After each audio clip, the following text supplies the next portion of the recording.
ఎడారిలో సెలయేర్లు. మే 27వ తేదీ కొరకు వ్రాయబడిన ఈ భాగాన్ని మీకు చదివి వినిపిస్తున్నది సహోదరుడు పాల్ సుందరం. వాటిని నా యొద్దకు తెండి. మత్తయి శుభవార్త 14వ అధ్యాయము 18వ వచనము. ఈ క్షణాన నువ్వు ఎంతో అవసరములో ఉన్నావా? కష్టాలు, శోధనలు ముంచుకొస్తున్నాయా? ఇవన్నీ పరిశుద్ధాత్మ నిండడం కోసం దేవుడు నీకు అందిస్తున్న గిన్నెలు. నువ్వు వాటిని సరిగా అర్థం చేసుకున్నట్టయితే అవే నీకు కొత్త కొత్త ఆశీర్వాదాలను తెచ్చిపెట్టే అవకాశాలవుతాయి. ఇంకో రకంగా ఆ ఆశీర్వాదాలు దొరికేవి కావు. ఈ గిన్నెలను దేవుని దగ్గరకు తీసుకెళ్ళండి. విశ్వాసంతో ప్రార్థనలో ఆ గిన్నెలను దేవుని ఎదుట పెట్టండి. నిశ్చలంగా ఓపికగా కనిపెట్టండి. ఆయన తన పనిని ప్రారంభించేదాకా మీరే పని మొదలు పెట్టవద్దు. దేవుడు తనకై తాను మీకు ఆజ్ఞాపిస్తే తప్ప ఏ పని చెయ్యవద్దు. ఆయనకి తన పని చేసే అవకాశం ఇవ్వండి.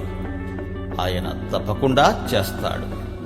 మిమ్మల్ని నిరాశ నిస్పృహలతో ముంచెత్తబోయిన శోధనలే దేవుడు మీ జీవితాలలో తన కృపను మహిమను ప్రసరింపజేయడానికి ఆయనకి అవకాశం ఇస్తాయి. ఇలాంటి అనుభవం ఇంతకుముందు ఎన్నడూ మీకు తెలియని అనుభవాల లాంటిది కాదు. వాటిని అనగా మీ అవసరాలను నా యొద్దకు తెండి.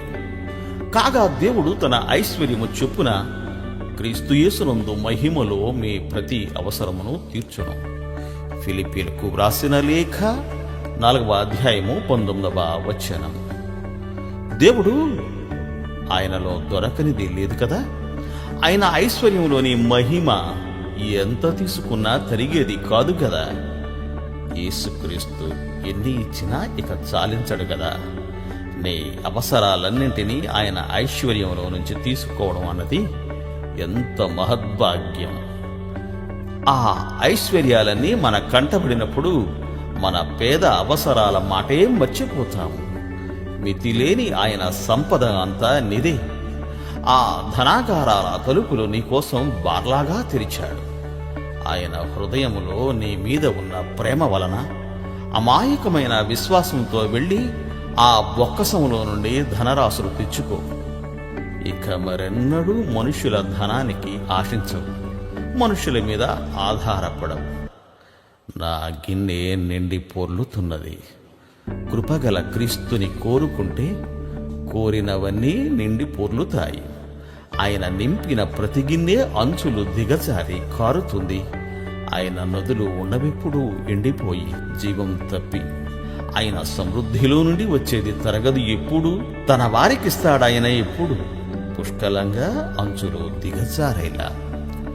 తండ్రి చేతుల నుండి మనకు కావలసింది స్తుతులతో మనం కోరుకుంటే మన పాత్ర నిండి పొర్లుతుంది.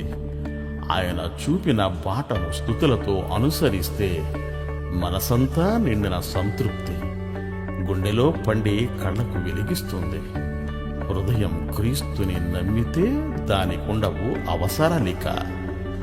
సర్వం నిండిన ఆయన ప్రేమను సర్వజనాలకు స్వరమెత్తి చెప్తే మన గిన్నె నిండి పొర్లుతుంది. అందని శిఖరాలు, అంతులేని అగాధాలు, మనసుకు అర్థం కాని దేవుని ఆపేక్ష తెలియవు మనిషి తెలివికి.